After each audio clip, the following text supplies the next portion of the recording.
এই যারা বলেন দোয়া কবুল হয় না, দেখেন নিজেদের সাথে মিলে কিনা। এই পাঁচটা শর্ত যদি পাওয়া যায়, মুহূর্তেই আপনার দোয়া আরশে যে নক করবে। এক নাম্বার শর্ত আকলুল হালাল, হালাল খাওয়া। কি খাওয়া? আমরা দুইটাই খাই,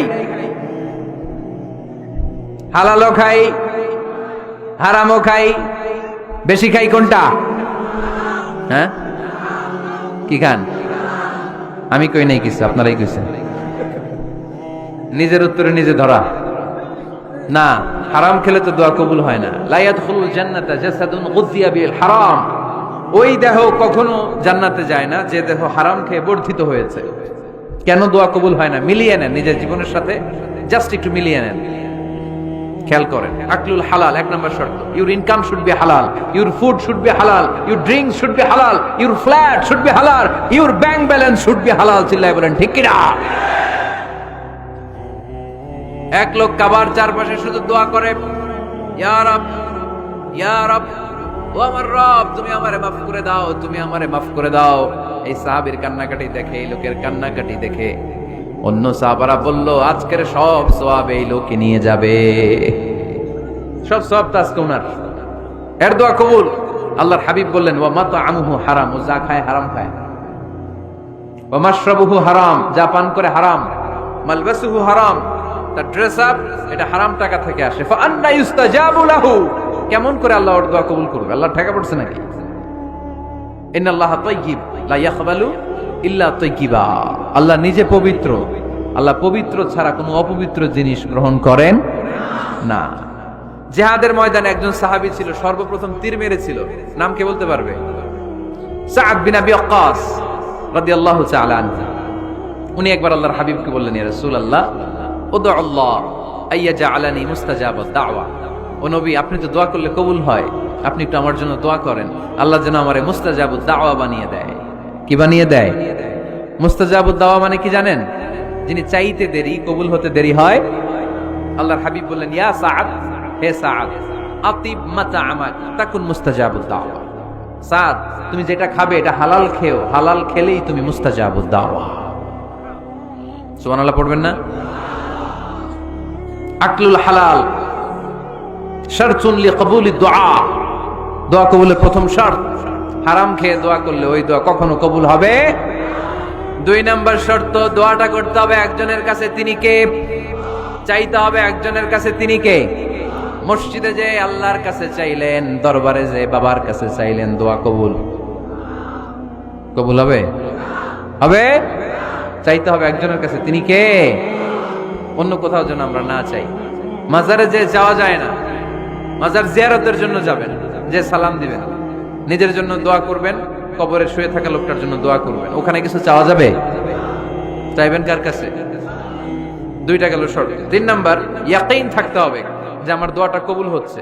যখন দোয়া করবেন আপনার এই বিশ্বাস থাকতে হবে, আমার রব আমার ফরিয়াদ শুনছে, তিনি আমার কথা শুনতে পাচ্ছে, আমি চাওয়া মাত্রই তিনি সব দিয়ে দিতে পারে, এবং আমার রব আমাকে ফিরাবে না, তিনি দিবেনই।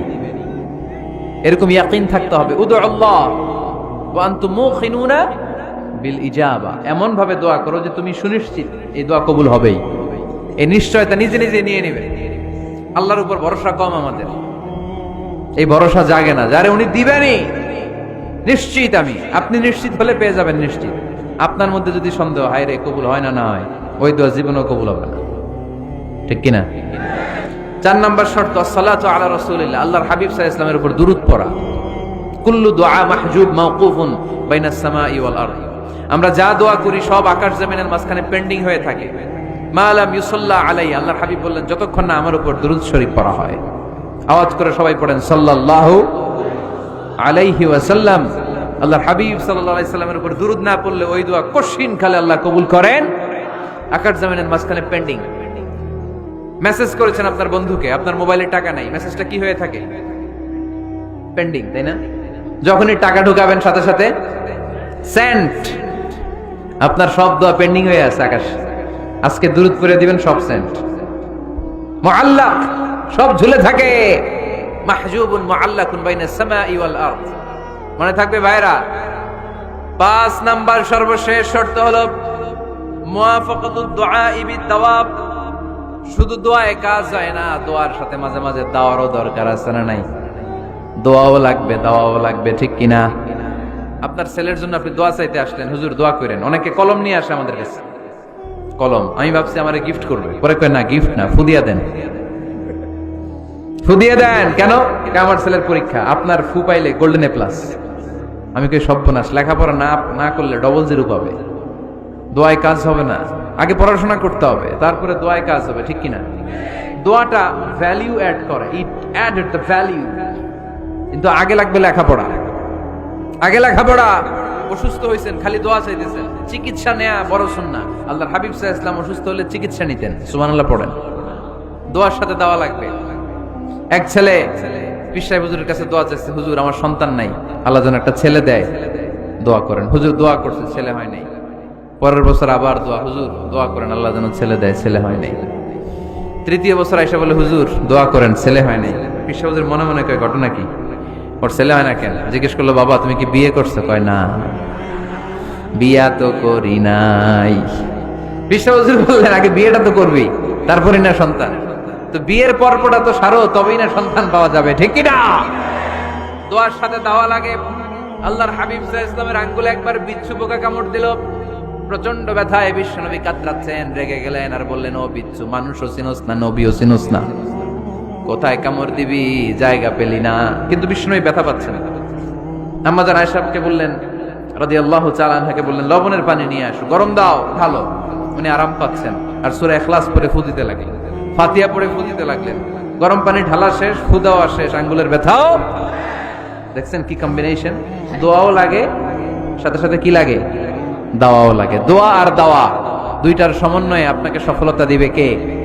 সফলতা একজনই দেয়, তার নাম জোরে বলতে হবে, তিনি কে?